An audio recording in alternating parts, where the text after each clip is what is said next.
Olá, sétimo ano. Vou fazer uma leitura com vocês, explicando as atividades da AP do segundo bimestre.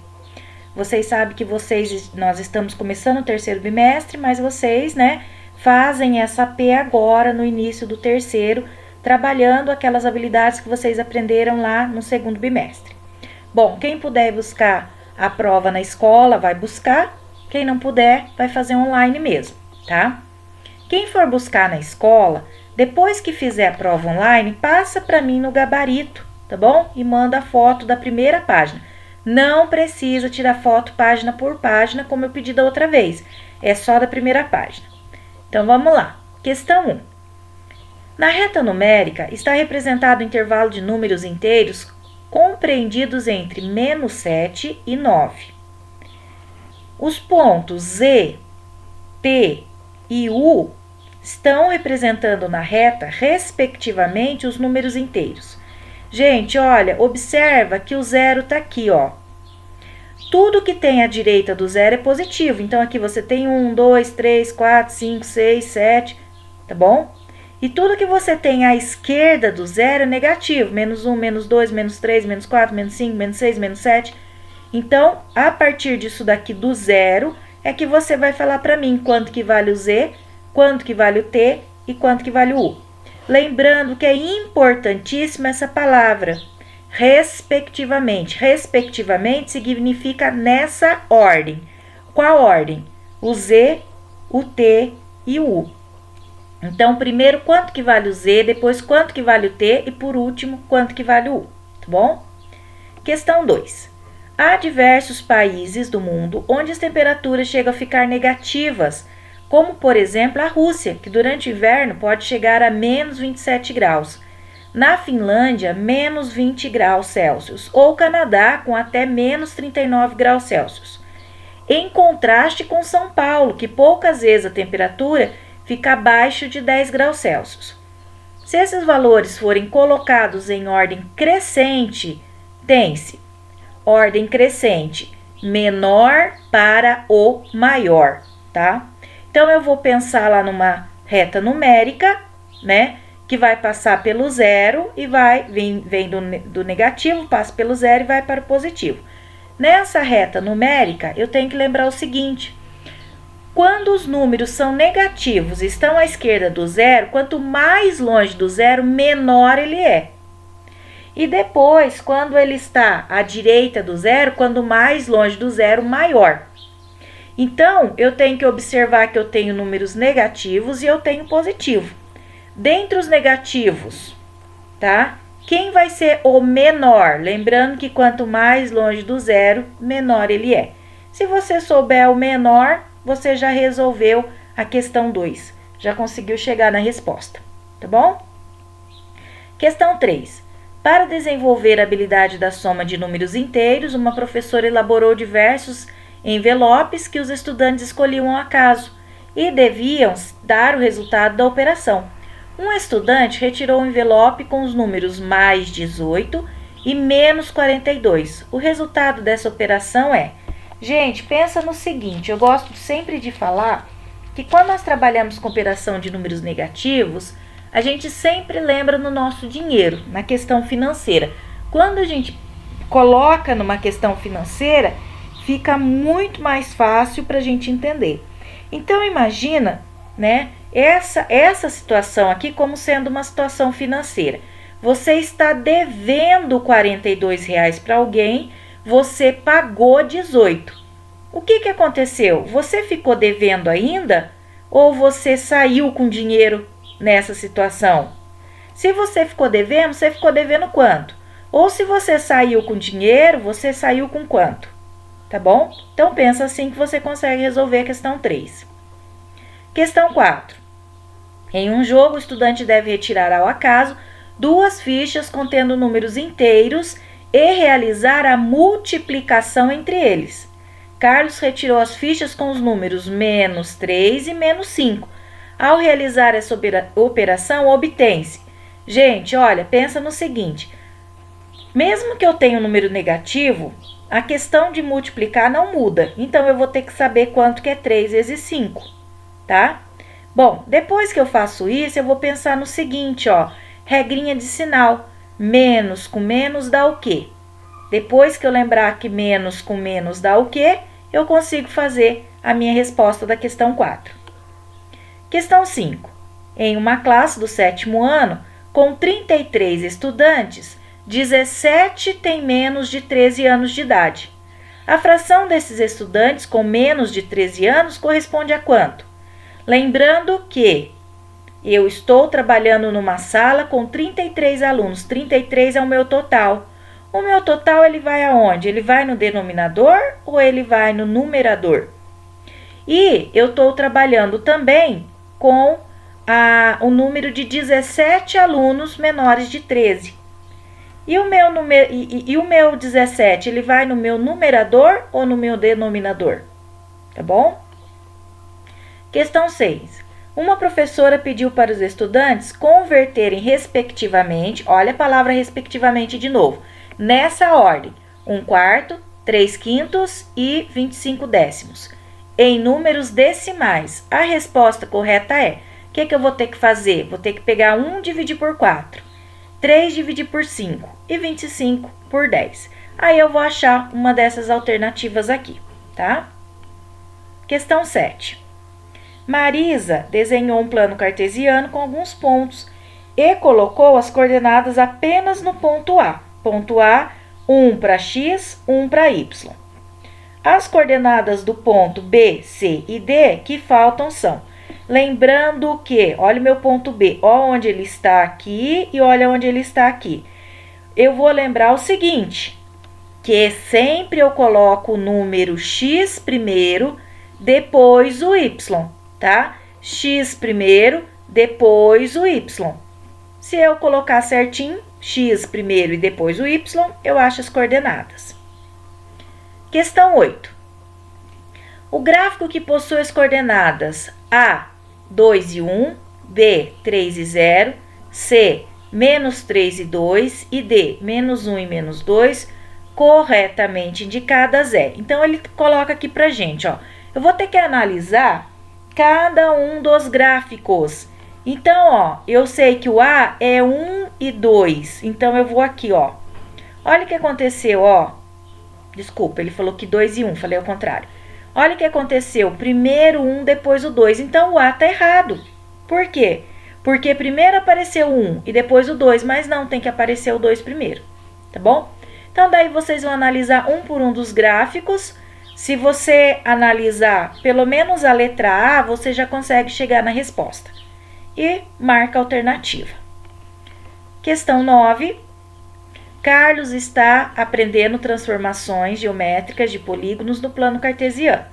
Ele construiu a figura A, B, C, D, E, F, G, H, I, que é essa figura que está aqui. Nós já falamos nas nossas aulas, né, online, que aqui é o primeiro quadrante e essa figura está feita no segundo quadrante.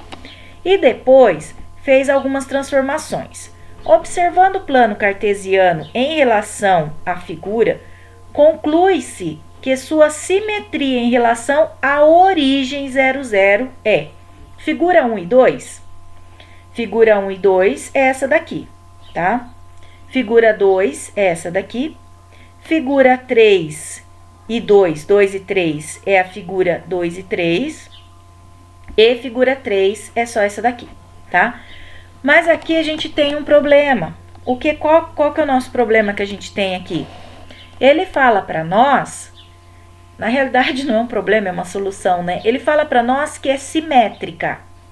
Simétrica, todos os pontinhos têm que bater com os seus pontinhos, tá? Mas ele não fala para nós que é simétrica em relação ao eixo Y. Se fosse em relação ao eixo Y, essa daqui seria simétrica, porque olha, se você imagina que você está pegando isso daqui e está dobrando no meio, esse pontinho aqui ia bater com esse pontinho, esse pontinho ia bater com esse pontinho, dobrando, uma figura ia sobrepor a outra. Então, essa daqui não pode ser, por quê? Porque o eixo de simetria é 0, 0. Então, essa daqui não pode ser, tá? Essa daqui também não, ó. Imagina ele aqui, ó.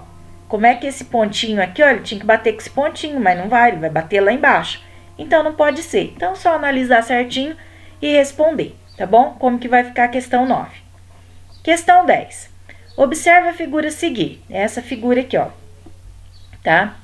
A sua imagem refletida em relação ao eixo das abscissas. Refletida é a mesma coisa de simetria. Em relação à abscissa. Quem é a abscissa? É o X. É isso daqui, ó. Então, em relação à abscissa, quem é? É o A, é o B, é o C ou é o D, tá? Ela, lembrando que a gente falou, né? Se eu dobrar esse papel, os pontinhos vão bater aonde? Aqui embaixo, aqui na letra B, na letra C ou na D, tá bom? Questão 11. A representação do triângulo ABC no plano cartesiano tem coordenadas menos 3 e 3, menos 1 e 2, menos 3 e 1. O triângulo DEF é uma transformação do triângulo ABC. Então, ele fala aqui para nós que ele não é simetria, ele é uma transformação, tá? Mas essa transformação, ela é o quê? É exatamente isso que ele quer saber, tá? Ele é o quê? Ele é uma reflexão? Ele é uma translação? Ou ele é uma reflexão multiplicando menos 1? Ou ele é uma reflexão somando 4, ou ele é uma translação somando 4, tá? Então, ele é isso que ele quer saber. Bom, só vou lembrar para vocês o seguinte, ó. Esse ponto C, o que ele é aqui, ó, em relação à abscissa? Ele é menos 3, certo? Se eu multiplicar por menos 1, como é a letra A, menos 3 vezes menos 1, menos com menos dá mais, então vai dar 3. Mas esse ponto aqui, ele tá aqui, ó. Ele não tá, né? Aonde que ele tá? Correspondente, ele tá aqui. Então, eu já sei que reflexão multiplicando por menos 1 nas abscissas não é. Já tô dando uma dica para vocês. Então, daí eu vou analisar uma por uma das outras para ver o que pode ser. Se é translação, se é reflexão somando 4, translação somando 4. Tá bom? Questão 12. A translação, reflexão e rotação são transformações que podem ser obtidas em polígono no plano cartesiano, fazendo-se algumas operações específicas com suas coordenadas. O triângulo ABC ao lado foi transformado no triângulo A', B', C', por meio de, ó, observa aqui que o que está acontecendo com ele? Ele está, aqui é o original, né? A', B', A, B e C, e aqui é o que foi transformado, A', B', C'. Mas o que ele foi feito com ele? Uma reflexão pelo eixo das abscissas e uma translação de 4 unidades para a direita? Uma reflexão pelo eixo das abscissas e uma translação pela unidade? Gente, ó, vamos pensar aqui no seguinte, ó. Vamos pegar de novo a letra A, eu sei que não é a letra A, então vamos pegar A. Ele fala uma reflexão pelo eixo da abscissa. Se ele fosse uma reflexão pelo eixo da abscissa, o que ia acontecer com ele? Esse pontinho aqui, ó, ele estaria aqui, certo? Aí, ele fala uma translação 4 unidades para a direita. Mas e daí? Como que eu vou fazer? Para a direita é para cá. Então, ele ficaria no primeiro quadrante, não aqui. Se eu vim para cá é a esquerda, então não pode ser esse daqui. Então, é isso que vocês vão analisar um por um, tá? Ele fez uma reflexão? Com certeza ele fez uma reflexão. Por quê? Porque todos começam falando uma reflexão. Só que ele fez essa reflexão onde? No eixo da abscissa ou no eixo da ordenada? Tá bom? Então, faz esse teste, como eu falei para vocês, que você vai chegar na resposta. Questão 13. Uma fábrica de laticínios armazenou 3 lotes diferentes de iogurte. Os lotes possuem a mesma quantidade de produtos. Uma grande rede de supermercado comprou 3 quintos do primeiro lote, 7 quintos do segundo lote e 1/2 do terceiro lote. A ordem crescente dessas frações. Aqui eu vou dar uma dica para vocês que vai ajudar muito. Se vocês pegarem aqui, eu acho meio difícil falar quem é maior, quem é menor, só de olhar. Então, o que vocês podem fazer? Usar equivalência, tá? Então, o que vocês podem fazer aqui, ó? Multiplico isso daqui, ó, por 10. Se eu multiplicar por 10, não, fica mais fácil. Vou multiplicar por 6. Se eu multiplicar 5 por 6, eu vou achar 30. E se eu multiplicar 6 por 3, eu vou achar 18. Então, eu vou achar uma fração equivalente a 18 trintaavos. Aqui, eu vou multiplicar por 2. Então, vai ficar 7 vezes 2, 14. 15 vezes 2, 30. Então, aqui eu vou ter 14 trintaavos, tá? Então, o que eu vou ter? 18 trintaavos, 14 trintaavos.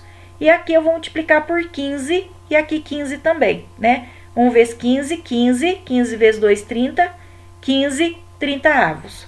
Aí, quando você tiver 18 trintaavos, 14 trintaavos, 15 trintaavos, aí você só vê quem vem primeiro, tá? Quem vem primeiro é o que tem menor número, porque ele fala crescente.